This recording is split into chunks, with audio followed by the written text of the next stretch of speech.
मुंबईमध्ये आम्हाला सांगता, इकडच्या आस्थापनांमध्ये आम्ही मराठी बोलला नाही आता तो क्या हुआ, कानफट इथंच बसणार.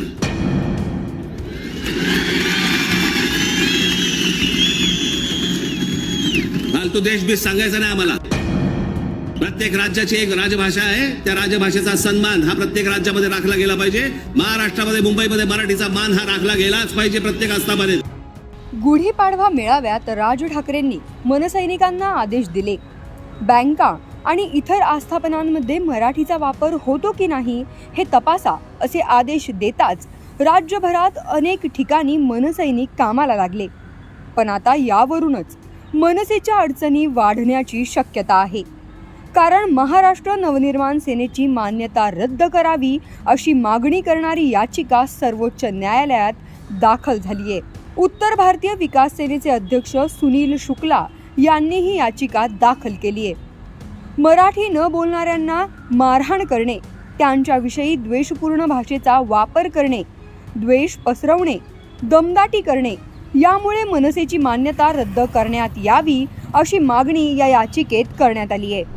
महाराष्ट्रात गुढीपाडव्याच्या दिवशी माननीय श्री राजसाहेब ठाकरे यांनी आपल्या व्यासपीठावर आपले कार्यकर्त्यांना हे आदेश दिले की ज्या लोकांना मराठीमध्ये बोलता येत नाही त्यांच्या कानफट्यात मारा.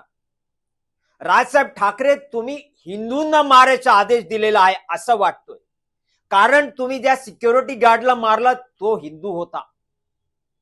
ज्या मॉलमध्ये डीमार्ट मध्ये तुम्ही जाऊन त्या माणसाला मारला तो पण हिंदू होता. ज्या बँकेत जाऊन तुम्ही बँकेच्या अधिकाऱ्यांवर कारवाई केलं ते पण हिंदू आहेत. म्हणजे तुम्ही हिंदू विरोधी आहेत. महाराष्ट्रात राहून छत्रपती शिवाजी महाराजांचा हिंदवी स्वराज्याचा अपमान पण तुम्ही करतायत. मराठा आरक्षणाला तुमचा सपोर्ट नाही.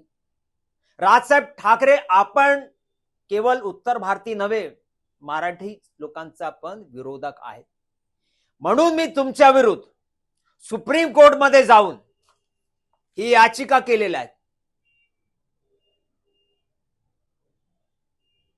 तुम्ही संविधानाचं उल्लंघन करू शकत नाही.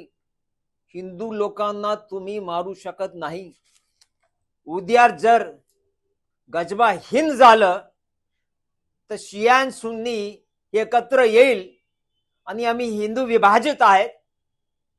तिकडे मराठी लोकांना वाचवणार कोण? RSS मध्ये, बजरंग दल मध्ये आम्हाला गर्व आहे. 90% जे कार्यकर्ता आहेत ते उत्तर भारतीय आहेत. त्यांचे वडील, काका, मोठे भाऊ, आजोबा हे जे ड्युटीवर आहे, जे सिक्युरिटी गार्डचं काम करतायत, मॉलमध्ये काम करतात, त्यांच्या कानफटीत तुम्ही मारतायत. आणि तुम्हाला ह्या लोकांनी मदत केला पाहिजे उद्या.